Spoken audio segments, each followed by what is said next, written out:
qu'il y a des améliorations à apporter. Merci beaucoup. Pour le groupe La France Insoumise, Madame Caroline Fiat. Merci, Madame la Présidente. Ça fait un peu plus d'un an qu'avec mon groupe parlementaire, nous n'arrêtons pas de vous répéter 3 verbes très importants: prévoir, prévenir, planifier. Que nous vous proposons des amendements pour vous aider à travailler avec ce prévoir, prévenir, planifier.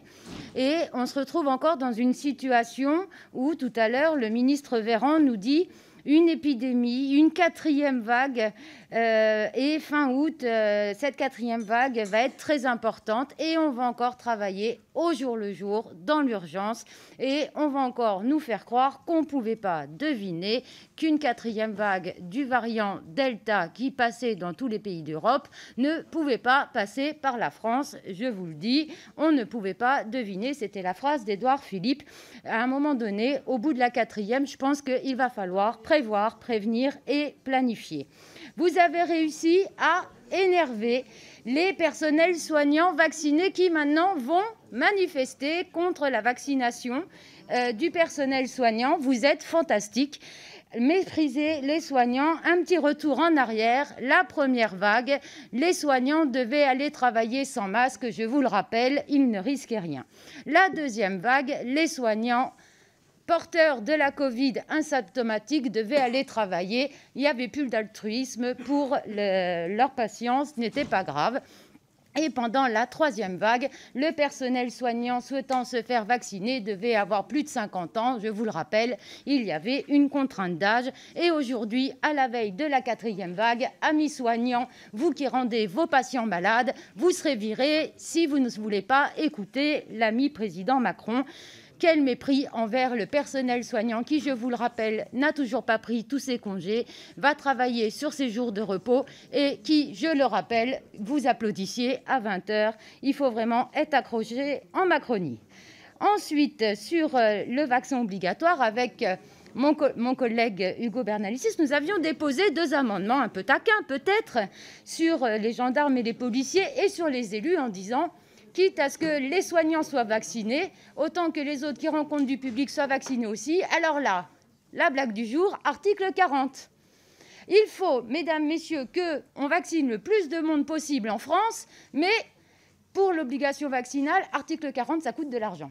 Alors là, si quelqu'un peut m'expliquer la blague du jour, je suis preneuse. Article 40 sur le vaccin dans notre pays, je suis preneuse. Je veux bien qu'on m'explique, mais je sais qu'à un moment donné, l'ancien président du groupe avait dit qu'on ne comprenait pas la subtilité et l'intelligence. Mais là, je veux bien qu'on m'explique. Sur le pass sanitaire, on m'explique que du coup, maintenant, 3 millions de rendez-vous ont été pris. Heureusement, c'est bien. Et on espère que beaucoup de gens vont aller prendre les rendez-vous. Je rappelle aussi que beaucoup ont été prendre les rendez-vous. Ils avaient prévu de les prendre en septembre parce qu'on leur avait dit que rendez-vous pris au mois de juin, il faudrait reprendre le rendez-vous au même moment, au même lieu, un mois plus tard, et que du coup, ils ont dit on attendra septembre. Maintenant, on leur dit que maintenant, ils pourront prendre rendez-vous sur le lieu de vacances.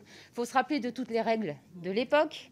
Mais tant mieux que beaucoup aillent se faire vacciner.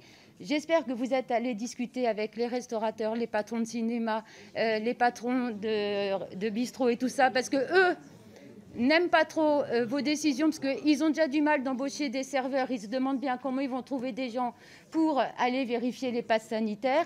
Plus ceux qui se rappellent des moments pas très sympathiques qui sont passés dans leur établissement à l'époque des masques obligatoires où les gens ne voulaient pas les porter et que c'est un peu la foire à l'empoigne quand ils devaient faire déjà agent de sécurité en disant mettez vos masques, on n'a pas envie, mais si, mais non, mais si, mais non. Et là maintenant ça va être vous avez votre passe, non, mais je m'installe quand même, mais non, j'ai pas le droit. C'est pas forcément toujours tout beau, tout rose. J'espère que vous aurez des solutions pour eux parce qu'ils ont envie de travailler correctement, ils ont envie de prendre soin de leurs clients, ils ont envie de prendre soin d'eux en priorité, ne vous inquiétez pas pour eux, parce que l'altruisme c'est bien, enfin souvent quand on se vaccine, quand on se protège, c'est se protéger soi aussi en premier, et aussi les messages que l'on passe. Il y a beaucoup de messages qui sont passés, il y a une défiance, et vous nous parlez souvent du schéma allemand. En Allemagne, nos voisins allemands, les Allemands, c'est souvent que vous nous en parlez.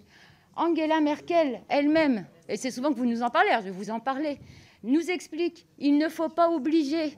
Ça fait augmenter la défiance et vous donnez la parole aux anti-vaccins et vous faites augmenter la défiance. Alors, si Angela Merkel le dit, au nombre de fois où vous nous la citez, il faut peut-être l'écouter. Et enfin, pour terminer, vous nous aviez dit jamais, jamais, au non jamais, il n'y aura d'obligation vaccinale dans notre pays. Les soignants vous remercient. Merci beaucoup. Et quelle idée saugrenue d'imaginer un pass sanitaire pour les bars, restos et ciné, je suis bien d'accord. Merci beaucoup.